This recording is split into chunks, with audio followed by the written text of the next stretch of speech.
कैलाशपति शिव शंकर, तुम हो भोले दया के सागर।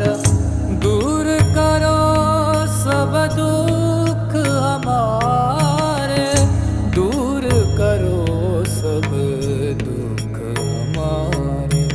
शंभो शंकर नमः शिवाय, गिरिजा शंकर नमः शिवाय।